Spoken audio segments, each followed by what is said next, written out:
Assalamualaikum warahmatullahi wabarakatuh. Halo semuanya. Jadi hari ini kita akan ke Museum Bank Indonesia. Jadi hari ini kita bakal menjelaskan tentang Museum Bank Indonesia. Jadi jangan lupa untuk tonton terus ya. Oh ya, sebelum itu kita perkenalan diri dulu. Nama saya Falik Kusuma, absen 9.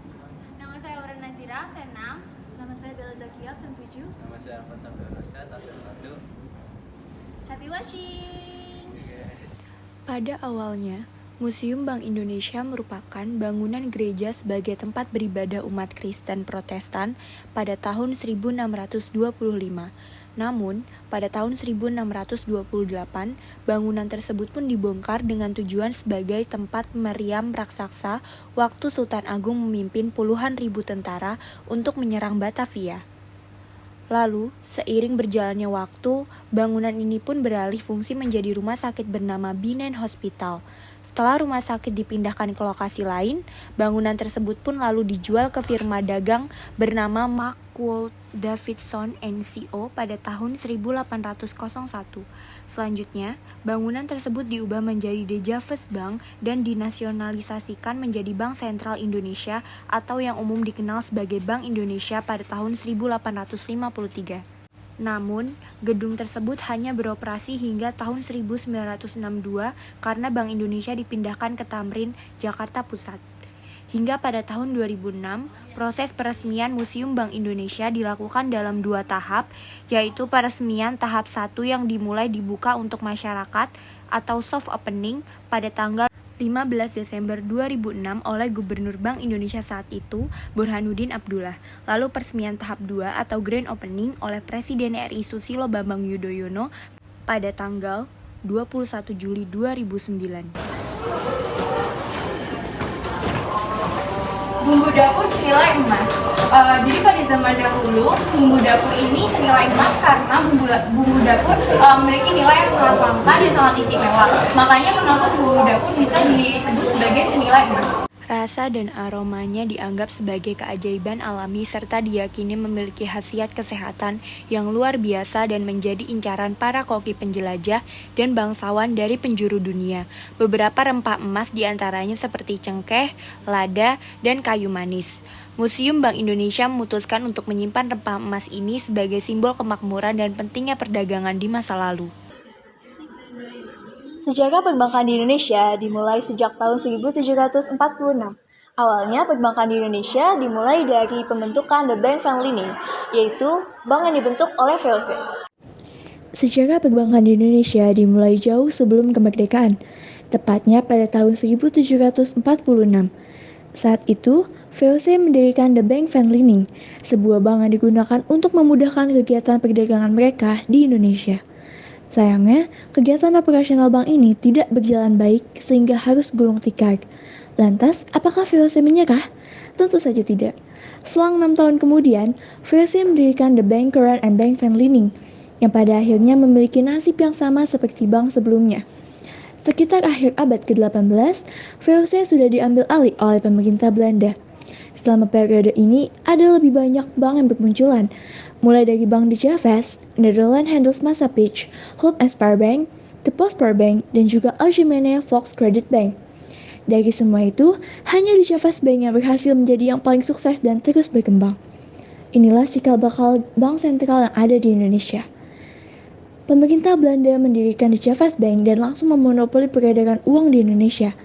Beberapa tugas yang dilakukan oleh bank ini diantaranya seperti mengeluarkan uang kertas dan surat utang jangka pendek, menjadi kasir pemerintahan, hingga menjadi pusat clearing dan penyimpanan dana devisa. Lalu, masuk ke masa kependudukan Jepang, selain menjalankan tugas sebagai tentara kependudukan, militer Jepang juga menerbitkan ruang inflasi. Macam dan jumlah uang yang beredar semakin banyak karena uang di Javers Bank dan uang pemerintahan Hindia Belanda saat itu masih berlaku. Ori dan Orida. Di ruangan ini terdapat informasi tentang Ori dan Orida. Ori atau uang Republik Indonesia mulai berlaku pada bulan Oktober 1946. Pecahan pertamanya adalah 100 rupiah. Ori ori atau uang Republik Indonesia mulai berlaku pada Oktober 1946. Pecahan pertamanya adalah Rp100. Tetapi berbagai masalah langsung menghantam, seperti sulitnya pengedaran, makraknya pemalsuan, dan terganggunya pencetakan uang. Selain itu, kebutuhan akan pecahan kecil jauh melampaui uang yang tersedia, sehingga suasana perang menjulurkan peredaran ori, yang menyebabkan beberapa wilayah terbit ori daerah atau orida. Periode 1 menuju negara modern. Indonesia sudah masuk ke era modern pada tahun 1953 sampai 1959, yang dimana Indonesia ini menuju ke negara modern, dan Indonesia ini merupakan negara termuda yang begitu banyak masa sulitnya di era ini. Periode pertama berlangsung dari tahun 1953 sampai 1959, di mana Indonesia menuju negara modern. Pada periode ini, negara Indonesia merupakan negara termuda yang langsung dihadapkan dengan berbagai persoalan berat. Misalnya adalah pemberontakan yang ada di berbagai wilayah. Selanjutnya ada periode 2, membangun sikap dan kebangsaan. Nah, di sini tuh pemerintah Indonesia itu menginginkan sebuah Indonesia memiliki kepribadian yang kuat dengan menekankan pada nation and character building. Sayangnya dalam periode ini kayak membangun ekonomi ini agak terabaikan. Periode 3, di mana ekonomi sebagai haluan negara pada tahun 1966 sampai 1983. Periode ini, Bank Indonesia memperkenalkan Tabanas atau Tabungan Pembangunan Nasional, dan pasca yaitu Tabungan Asuransi Berjangka. Periode 4, di mana periode terjadinya globalisasi ekonomi dan hilangnya batas negara berlangsung pada tahun 1983 sampai 1997.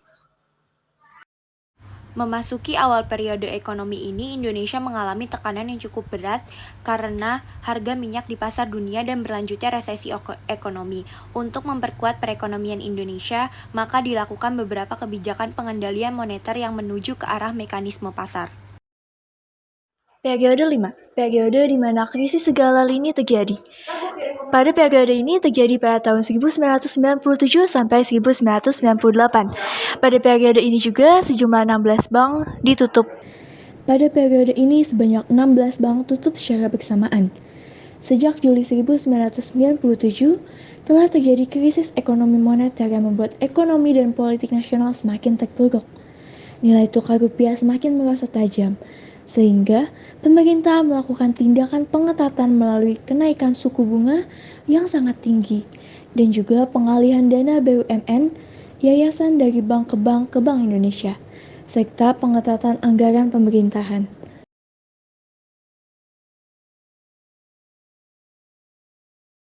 Periode 6, periode yang terjadi pada tahun 1999 sampai dengan 2004. Periode ini merupakan periode yang digunakan untuk berbenah pasca krisis.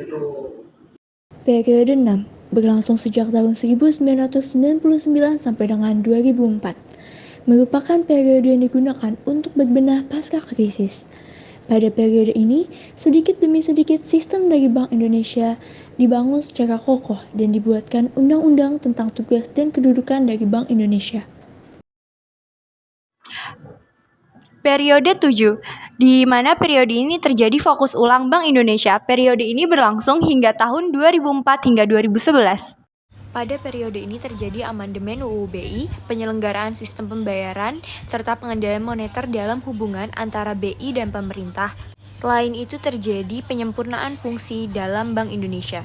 Masa kejayaan Kerajaan Hindu-Buddha. Sebelum masa Kerajaan Hindu-Buddha, perdagangan di Nusantara telah menuntut penggunaan alat pembayaran yang bisa diterima secara umum sebagai pengganti sistem barter. Salah satu peninggalannya yaitu gobok Majapahit yang terbuat dari tembaga dan diperkirakan beredar pada abad ke-14 sampai ke-16.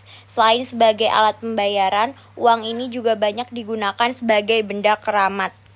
Selanjutnya masa kejayaan kerajaan Islam. Pada abad ke-15, ketika Islam berkembang di Nusantara, beredar berbagai mata uang yang dikeluarkan oleh kerajaan-kerajaan Islam. Hal ini menjadi salah satu bukti bahwa kerajaan-kerajaan Islam saat itu berperan aktif uang kolonial, VOC, dan usaha-usaha pembiayaan perdagangannya. Kongsi dagang Belanda atau VOC yang mendominasi perdagangan di Nusantara berusaha menggantikan semua mata uang asing yang beredar di Nusantara.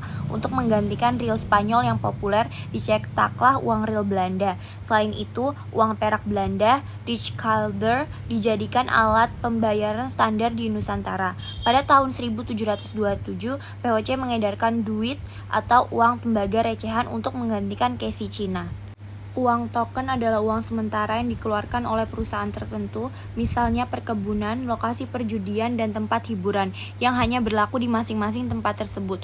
Umumnya, nominalnya yang tercantum pada mata uang lebih tinggi daripada intrinsiknya atau nilai bahan untuk membuat mata uang. Penetapan nilai dan batas berlakunya uang token berdasarkan ketentuan perundang-undangan yang berlaku untuk waktu dan tempat tertentu. Uang awal kemerdekaan Republik Indonesia. Kemerdekaan Indonesia dan masuknya Nica ke Indonesia.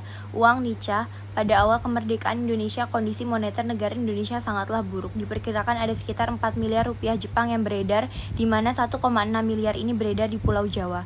Kondisi moneter semakin memburuk ketika Nica dengan sekutu menduduki kota-kota besar Indonesia dan menguasai bank-bank Jepang, lalu mengedarkan rupiah Jepang dari bank-bank tersebut. Untuk mengatasinya, berdasarkan maklumat 3 Oktober 1945, mata uang yang beredar sampai dengan masa pendudukan Jepang diakui sebagai alat pembayaran yang sah di wilayah Indonesia.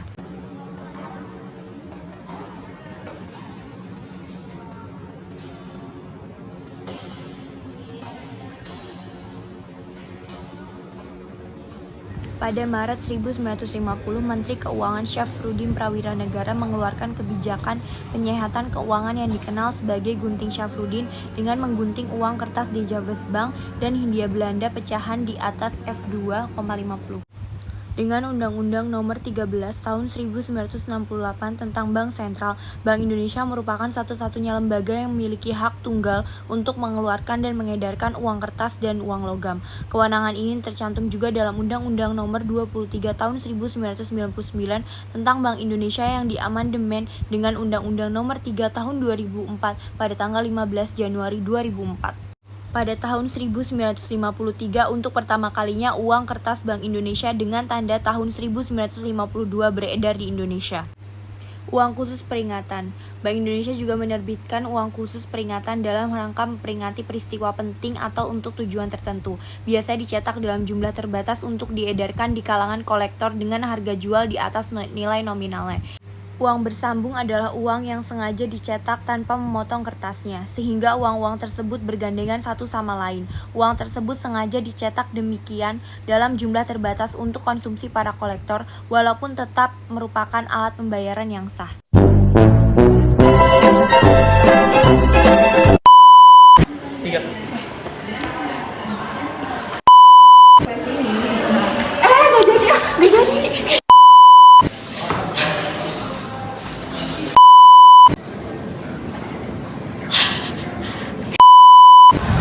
Ayo jalan.